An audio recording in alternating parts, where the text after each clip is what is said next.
So should you be buying silver and gold mystery box coins?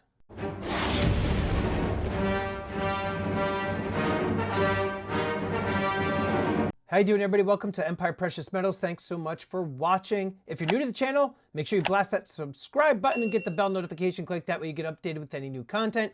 So today's video, I want to talk about a few different products, and that is Vault Box, Ultra Breaks, and the trading coins that are released by Agoro Mint.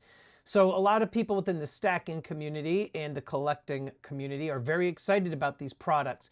If you're unfamiliar with them, essentially what they are, they're grab bags.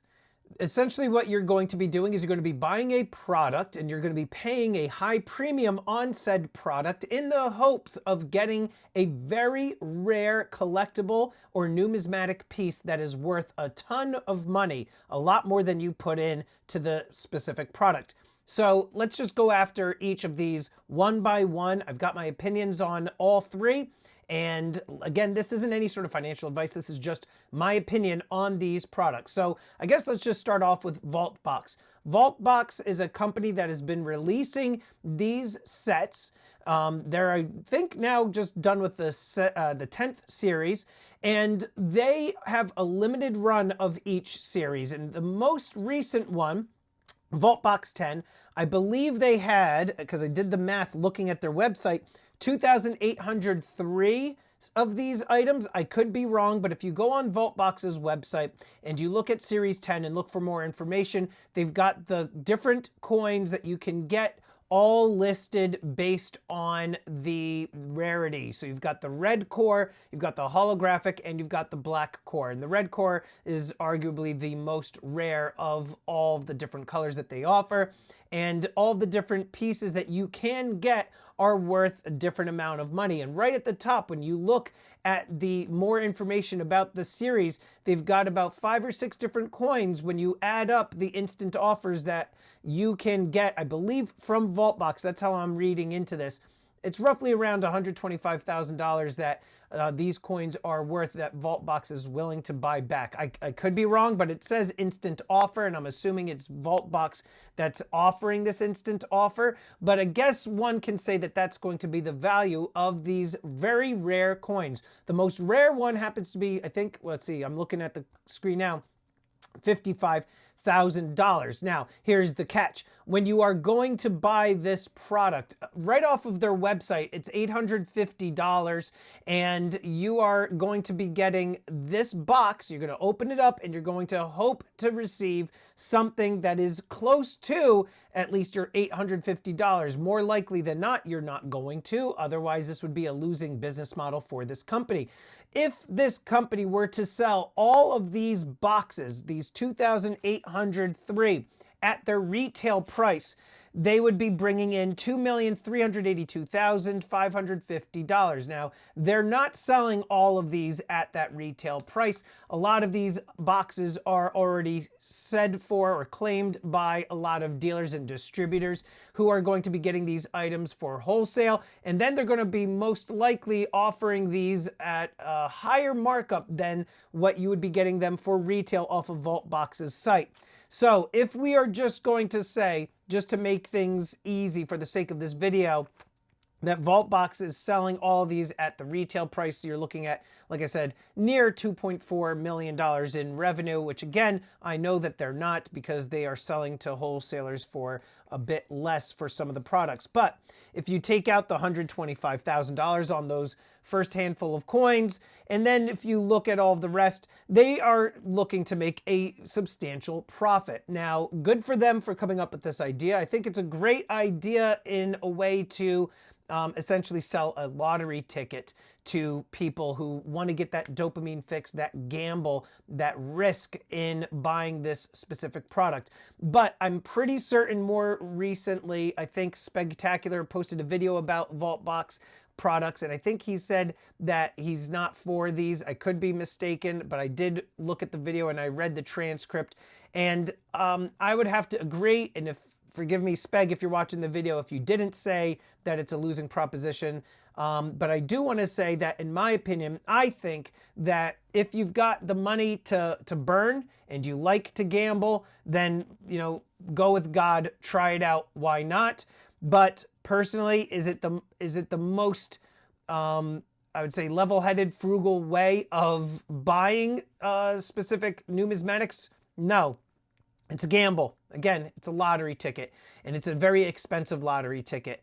And so, in my opinion, and I haven't sold vault boxes, I just don't like the idea of these extremely expensive, mystery grab bag type of items, and getting essentially a coin that's worth way less than you're paying for. Same thing with the other products that I'm talking about today. So Ultra Breaks, I have about, the same feeling for Ultra Breaks. I believe their price points are a lot less. I have sold some of these products in the past. I offer them to my customers and I say, look, here they are. If you want them, go for it. But, you're risking your money. Is it worth it? In my opinion, no, but to each his own. So same thing with Ultra Breaks. They offer a limited amount of these products each time. Maybe it's around 3,000 or 2,500, somewhere in that ballpark. And again, you're chasing some very rare coins and you're hoping that you're going to be getting a return on your investment. And I think the same thing with the Ultra Breaks as I do with the vault boxes. I think that, again, it's just another gambling mechanism, no different than, a lot of people that you see streaming open up live breaks for sports cards and things like that.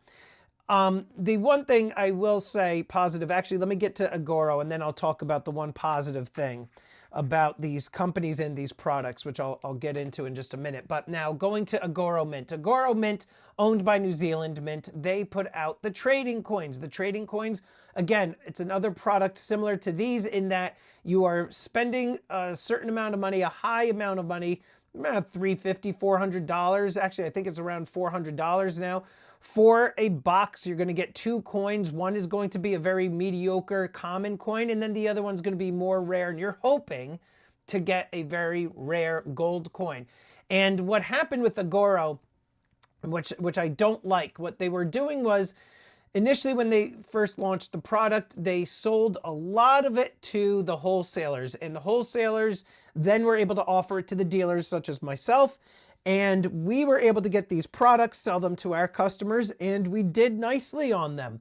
What Agoro ended up doing is they saw just how positively the community and collecting community reacted to this product, and they saw that they had a really, really good product in terms of sales.